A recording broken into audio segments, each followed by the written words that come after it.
हैं, तो हम कहना चाहते हैं कि आप किस तर्ज पे जो 2 करोड़ नौकरी की वादा कर रहे हैं। यहाँ पर तो आप 10,000 कर्मी 13,000 कर्मी का भी जो है सो जीवन को सुरक्षित नहीं कर पा रहे हैं, तो आप 2 करोड़ लोगों को क्या सुरक्षित कर पाइएगा। मुख्यमंत्री जी से मैं आग्रह करना चाहता हूँ, ये जय सिंह जो सब लोगों को टर्मिनेशन लेटर जारी कर रहा है, मंत्री जी से कहना चाहते हैं कि आपने जो है तो हम लोग को ज्वाइनिंग दिए हैं, आप सौहार्दता पूर्वक गांधी मैदान की धरती पर आकर के हम लोग को टर्मिनेशन लेटर हाथ में दे दीजिए, हम हृदयता पूर्वक स्वीकार कर लेंगे।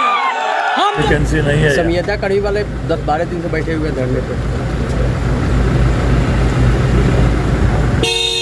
संविदा पर काम करने वाले अमीन, कानूनगो, लिपिक, ये सभी लोग पटना के गर्दनी बाग में कई दिनों से धरना पर बैठे हुए हैं, लेकिन बिहार सरकार में बैठे हुए मंत्री के कान में जू तक नहीं रेंग रहा है।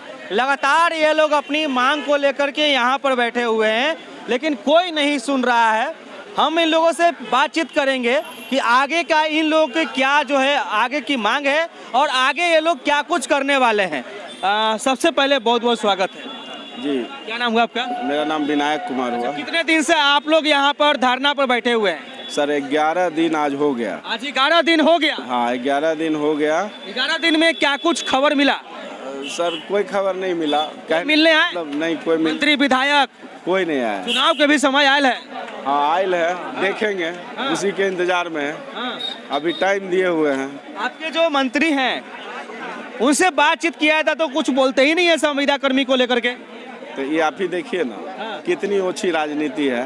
एक तरफ से 1 करोड़ रोजगार देने की बात कर रहे हैं, दूसरे तरफ से पदाधिकारी टर्मिनेशन दे रहा है तो उनसे जवाब नहीं मिल रहा है। ये कैसा है? आप ही सोचिए कि जवाब नहीं देने से बात बन जाएगा कि वार्ता करके बुला के वार्ता करके बात करने से समस्या का समाधान होगा। कितना मांग है आप लोग का और क्या क्या मांग है? देखिए सर, हम लोग का मुख्य 2 ही मांग है। एक 60 साल हमारा कर दीजिए और दूसरा है समान काम समान वेतन दे दीजिए। ठीक है, जो JEE UDC के लेवल का है वेतन दे दीजिए, और सब जो भी है थोड़ा बहुत हम लोग कंप्रोमाइज़ करने के लिए भी तैयार हैं। ठीक है, सरकार का जैसे EFO में अंशदान नहीं मिल रहा है तो वो अंशदान दे दीजिए। ठीक है, तो EPF जो हम लोग के सैलरी से कट जाता है वो लोग नहीं देते। ठीक है, यहाँ पर जितने लोग काम करने वाले हैं, यानी कि जो भी कानूनगो हैं या अमीन है या लिपिक है, ये सभी लोग इंजीनियरिंग करके गए हैं। सब लोग अमीन, कानूनगो सर डिप्लोमा +2 ईयर एक्सपीरियंस।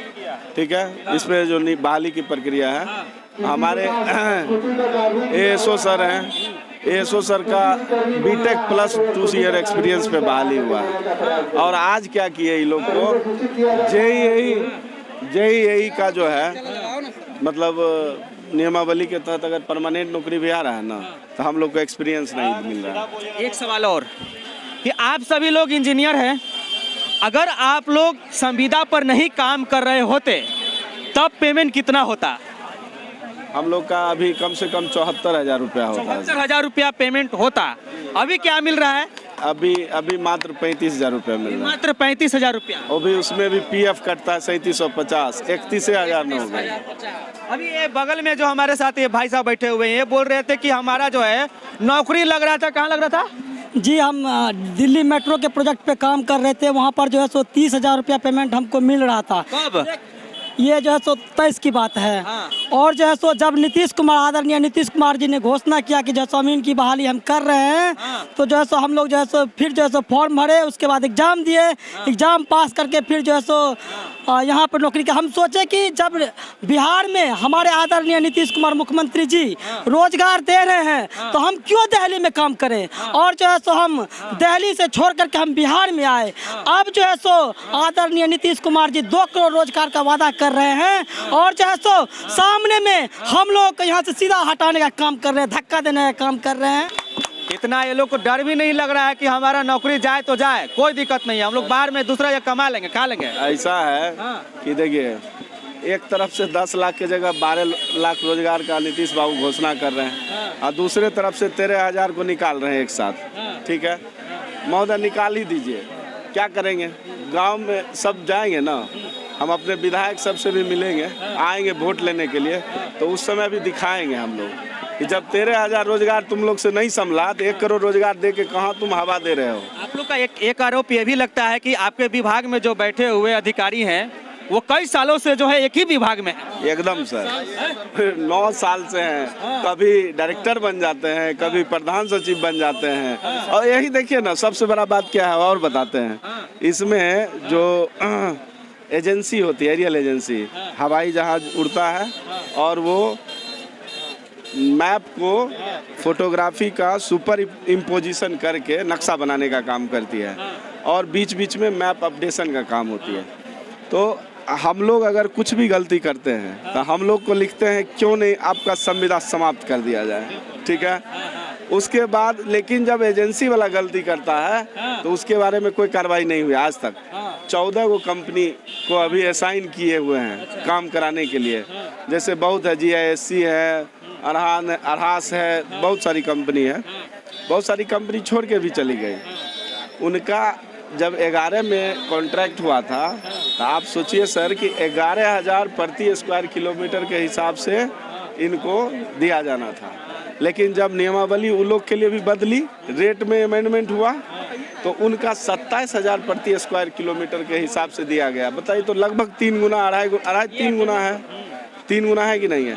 और हम लोग का जब सैलरी का अमेंडमेंट किए हैं तो मात्र जो है आधा गुना की कौना गुना भी नहीं हुआ है। ये कैसा जो है स्थिति है, क्यों ऐसा क्यों करते हैं? कंप्लीट इससे प्रतीत होता है भ्रष्टाचार में लिप्त है। एक ही विभाग में है, 9 बरस से एक विभाग में एक IAS क्या कर रहा है यहाँ बिहार में बैठ के। आपका यूपी घर हुआ, यूपी से बिहार में आए हैं और हम लोग को इतना सताइएगा, उसी के विरोध में यहाँ सर बैठे हुए हैं सब। और आप लोग अभी कोई बोल रहे थे कि हम लोग भूख हड़ताल पर जाएंगे। जी जी, परमिशन मिल गया?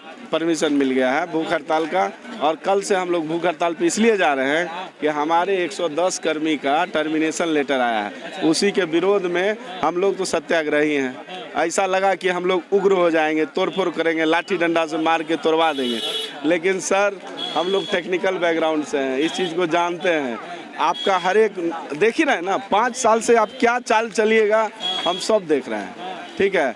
आप 110 को टर्मिनेट कर दीजिए, हम लोग यहीं पे बैठे हुए हैं और हम लोग उसी के विरोध में कि अगर इस तरह का रवैया रहा, और रवैया तो है ही, हम पहले भी सर को बोले थे कि सर हाथ जोड़ के विनती करते हैं कि अगर इस तरह का स्टेप आप लीजिएगा तो हम लोग भूख हड़ताल पे चले जाएंगे। कल से हम लोग भूख हड़ताल पे बैठ रहे हैं। बहुत तेज हैं, लेकिन मानना पड़ेगा, इसी नहीं आप लोग इंजीनियर हैं जी। लाठी डंडा कितनों चलने वाला है, उससे डरने वाले नहीं हैं, लेकिन ये लोग जो हैं भूख हड़ताल पर जाएंगे अब, है ना? जी सर। क्या बोल रहे हैं? जी मेरा कहना है, बोलिए बोलिए। बोलना चाहते हैं कि सर कटा सकते हैं लेकिन सर झुका सकते नहीं। अब जो होगा यहीं पे होगा, यही रणभूमि है हम लोग का। या तो जीत के जाएंगे या तो यहीं रह जाएंगे, और कुछ नहीं। कहना चाहते हैं कि सरकार ने जो है सो शुरुआत में जो सो पहले बोली थी कि हम जो है सो डायरेक्ट मार्क्स बेसिस पे एग्जाम, मार्क्स बेसिस पर बहाल करेंगे। उसके बाद सरकार ने जब उस समय जो है सो आदरणीय तेजस्वी जी के साथ थे, जो है सो आदरणीय तेजस्वी जी ने सीधा निर्णय लिया कि हमको जो है सो इलिटरेट, मतलब कि ये अनपढ़ आदमी हमको नहीं चाहिए बहाल करने के लिए। हम जो है सो सबसे पहले सबका एग्जाम लेकर के उसका जो है सो टेस्ट किया जाएगा, उसके बाद जो है सो बहाली किया जाएगा। एग्जाम लेकर के फिर उसके आधार पर हम लोग को बहाल किया गया, और तो हम लोग तो अब तो क्वालिफाइड हो गए हैं महोदय, अब तो हम लोग इलिटरेट नहीं रहे हैं। अब उसके बाद हम कहना चाहेंगे आदरणीय मुख्यमंत्री जी को कि जो है सो हम लोग को जो है सो परमानेंट कर दीजिए, और जो है सो 13,000 के 13,000 कर्मी जो है सो आपका जो है सो रण क्षेत्र में उतरा हुआ रहेगा, और आप जो है सो देखते हुए रहिएगा। और हम वादा करते हैं 13,000 कर्मी कि हम फिर से आपकी सरकार बनाएंगे, और जो है सो आप हम लोग के मांग को पूरा कीजिए, हम आपकी मांग को पूरा करेंगे। चलिए, बाकी आपको क्या कुछ कहना है, आप क्या सोचते हैं, आप अपना राय विचार जरूर दीजिएगा। आप देख रहे थे CK TV India news Patna के गर्दनीबाग धरना स्थल से। चितरंजन कुशवाहा के साथ नमस्कार, जय हिंद।